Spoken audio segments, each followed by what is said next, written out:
Boker Tov, ces paroles de Torah, l'Irfouat, Eliyahu ben Ruth Mesodi, Moshe ben Rivka, Daniel ben Rivka, Nissim ben Rivka, Daniel Tamaratou Bat Fortuné, Moshe Refa, Nissim ben Kamil. En parachat Beshalach, au début de la paracha, il est écrit Vayi Beshalach Paro et Ha'am.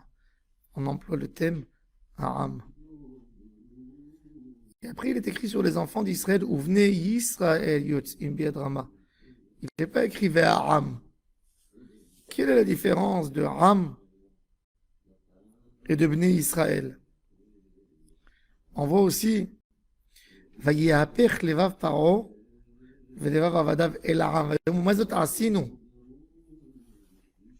Et après, qui shilachnu et Israël.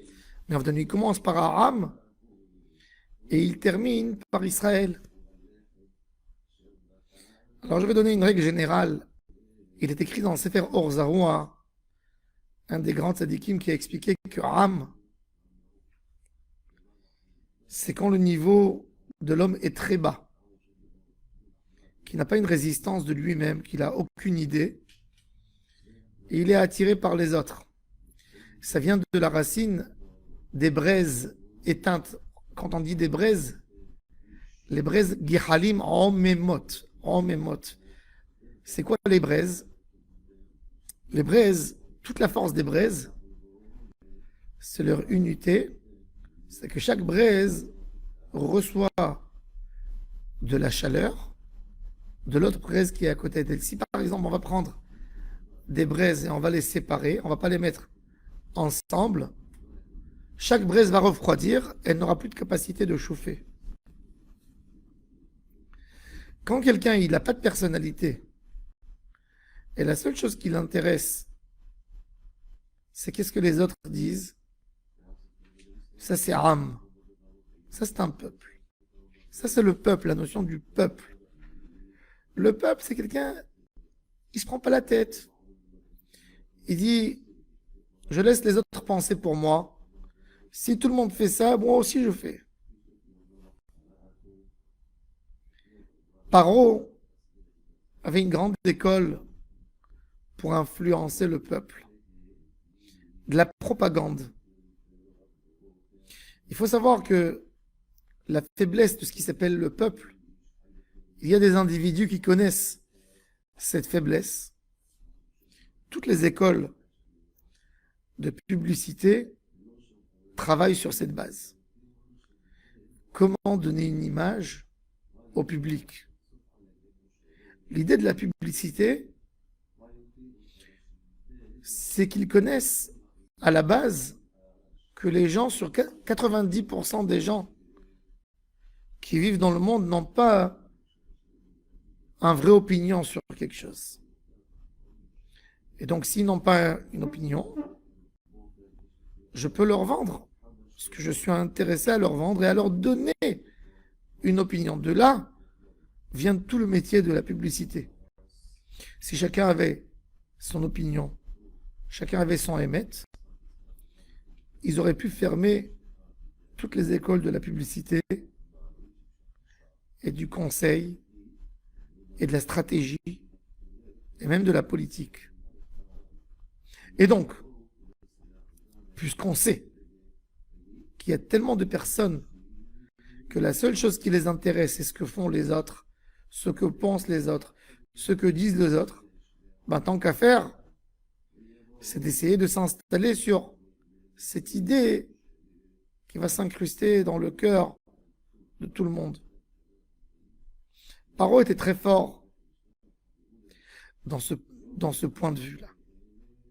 Il arrivait à faire savoir et à faire connaître. Si quelqu'un, un homme avec cette capacité de Paro qui a réussi à gouverner une empire si grande, c'est forcément quelqu'un qui a une très grande force, par son kishouf, par sa sagesse, d'essayer d'influencer les autres. Même quand il reçoit les plaies, il a envie de plaire aux enfants d'Israël et il dit, j'ai fauté, priez pour moi, pour ne pas perdre le peuple. En lui, il est méchant, Mais pour ne pas perdre le peuple, dans l'apparence, il dit une phrase qui va leur donner un espoir, qui vont se dire, ben, maintenant il va nous libérer. C'est ce qu'il fait Paro. Même quand Moshe et Aaron viennent se plaindre, il fait les choses, il essaye de contourner les choses pour que le peuple se retourne contre Moshe et Aaron. La preuve, c'est que quand la première fois, Moshe Rabbeinu est venu parler avec Aaron à Paro, il a ajouté encore plus du travail sur Am Israël. Il a réussi à séparer le peuple de Moshe et Aaron à tel point que quand Moshe Rabbeinu et Aaron sortaient dehors, ils se faisaient insulter par le peuple qui leur ont dit « Regardez le mal que vous nous avez fait depuis que vous êtes partis chez Pharaon, il est devenu beaucoup plus dur avec nous. » C'est-à-dire que Paro, il a réussi à prendre le problème, de l'enlever de lui et de le lancer sur Moshe et Aaron. Et ça, c'est la capacité du Yetzer Hara. Très très fort pour lancer des idées dans le monde. Il y en a tellement d'idées de Yetzer Hara qui tombent dans le monde. Des idées qui se sont installées dans l'esprit des gens. D'accumuler de l'argent, de bien manger, de bien profiter, d'avoir des ta'avot, et ça devient comme quelque chose d'évident sans que la personne ait un petit moment de contrôle. Mais est-ce que c'est bon pour moi, pour ma neshama? Donc Paro, toute sa peine, c'est qu'il dit, Vayi Beshalach Paro et Ta'am, il dit, c'est pas encore dit Israël. Israël, ça veut dire, c'est l'opposé complètement du Ham. C'est qui s'arrête à Elohim et Imanashim Vatuchal.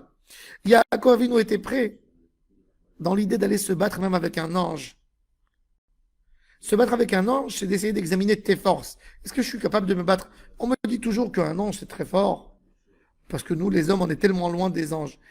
Mais Yaakov Avinu, il voulait tester sa force. Il voulait voir de quoi il est capable. Donc il a dit, je vais me battre même avec un ange. Qui s'arrête à Elohim et Imanashim Vatuchal. Le nom Israël qu'on a reçu, c'est un nom de résistance.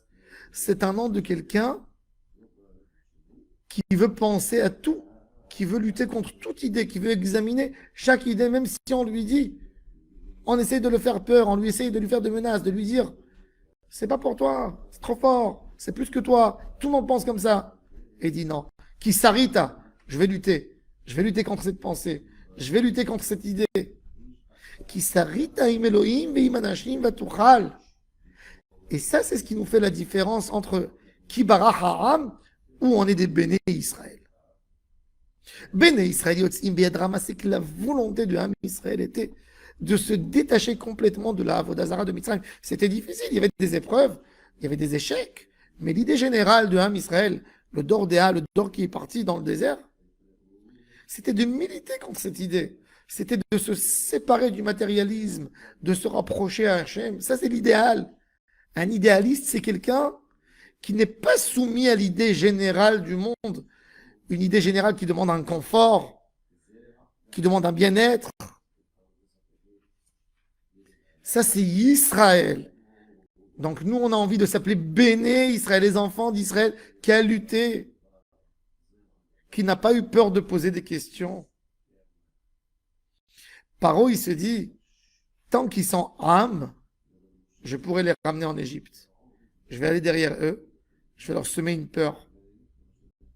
Je vais créer une idée générale chez eux qui va les faire revenir en Égypte. Une idée générale, c'est facile de créer. Comment? Quand il s'est rapproché d'eux, il a mis la terreur, la peur.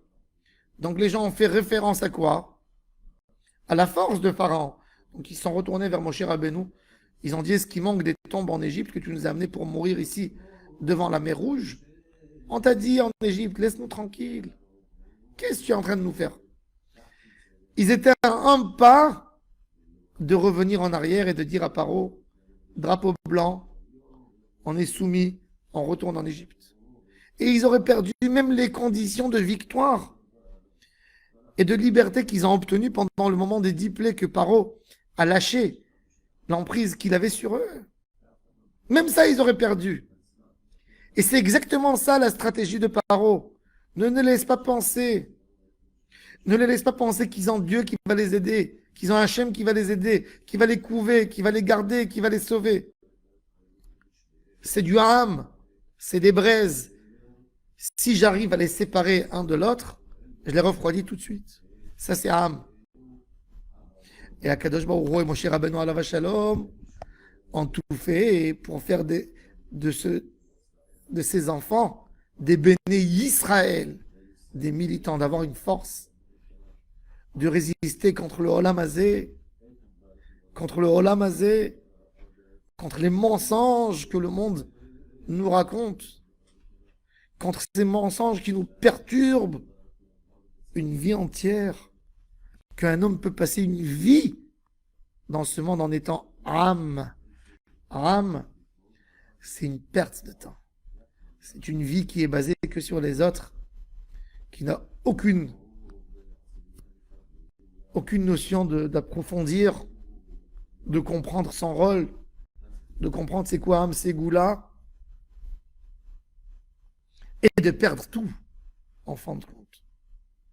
L'idée, c'est de s'éloigner du âme, d'être des béné Israël. Des béné Israël, des gens qui n'acceptent pas ce que le monde veut qu'on croie. Ce qu'il faut qu'on croie, on va y croire, mais pas ce que le monde veut qu'on y croie. Les stratèges du monde, avec leur folie, ils créent chez l'homme un besoin. On arrive à créer des besoins. Rien que regarder comment le monde est passé dans le digital et dans l'informatique. Il y a 50 ans, il n'y avait rien de tout cela. Les hommes étaient heureux. Il y a 30 ans, il n'y avait pas encore de téléphone portable.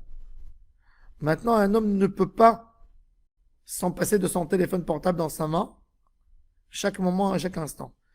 Ça, c'est un objet que l'être humain a créé une dépendance. Il faut savoir que ça, c'est pareil comme dans toutes les ta'avot. On crée d'une dépendance de quelque chose et l'homme est attiré par rapport à l'autre. Et c'est exactement cette même stratégie dans tout. Et c'est comme ça que l'homme tombe dans les mains du Yetzirah et il fait de lui ce qu'il veut. L'idée, c'est de se détacher et de devenir Bnei Israël. Bnei Israël. Hashem Yizakenu, de mériter ce titre de Bnei Israël et de ne pas être un âme. Amen.